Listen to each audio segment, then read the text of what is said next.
In short, I think Cold Steel's tactical katana and wakizashi machetes are the most slept on budget sword options out there. And I think the names Cold Steel and Machete are probably most responsible.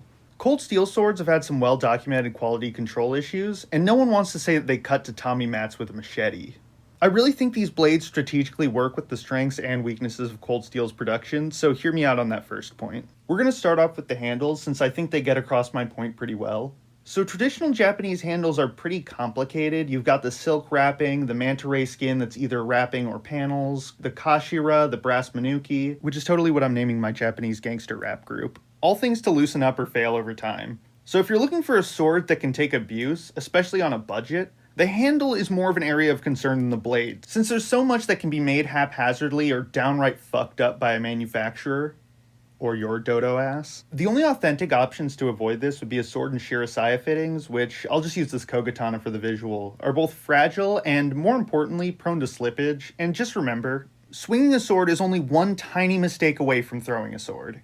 So another style that's non-traditional but still all the same Japanese is, and I'll kill the motherfucker in the comments who calls me an Axis sympathizer for this, but an NCO Shin Gunto, like this Universal Arms reproduction. Guntos were the swords used by the Imperial Japanese military, and non-commissioned officers would usually get a sword that would have a metal handle that was molded to imitate a Japanese sword. Pretty cool history behind them, actually. Check it out. Your only problem there is that this is the only aluminum-handled reproduction, and it's not well vetted for cutting. Neither is the copper-handled reproduction by True Katana. And originals are historical pieces, and they're pretty expensive, so I wouldn't use those. There's also modern sandwich tang designs, which can be Renaissance waxed and wrapped in cord, but my favorite idea, besides Dragon King's excellent modern Daisho G10 handles, is the polymer mold that Cold Steel uses. Which the Cold Steel solution is kind of similar to the Guntos in that they're taking one solid piece of molded material and turning that into a katana handle, as a way to save both time and money. The machete's diamond pattern will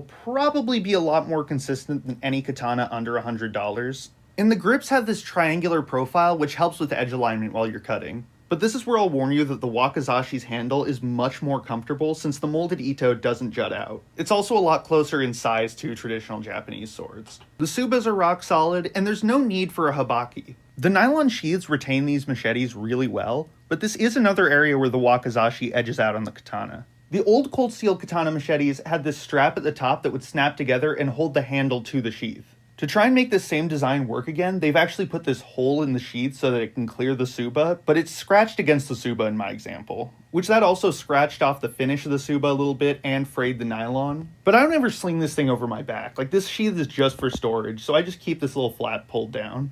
When it comes to the blades, they're both a little bit tip heavy. They both have a balance point of about 3.5 inches away from the suba, which I guess isn't terrible, but the katana isn't even full length. It's 24 inches, which is more similar to a ko-katana, so it's not as excusable as if it was 28 inches, but still, they're a little tip heavy. And they came with pretty reasonable edges out of the box. Like, I only need to go over both of them with a 3000 grit whetstone to get them up to razor sharp. And they've been cutting pool noodles ever since, which is actually pretty easy given the really wide but thin blade that these have. And if you've been living under a rock and you haven't watched any of God's Strongest Soldier, Joe X's videos, that's probably the only explanation for how you couldn't know that these blades are totally indestructible.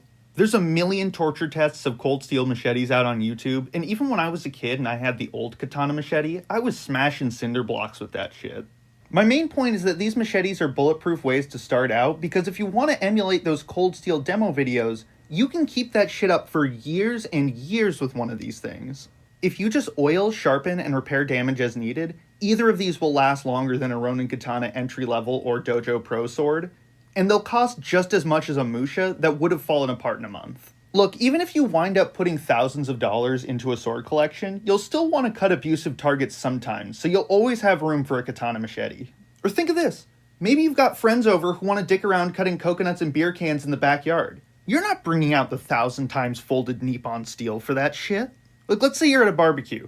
No, let's say you're at a house party. This can be the sword that cuts off your nose.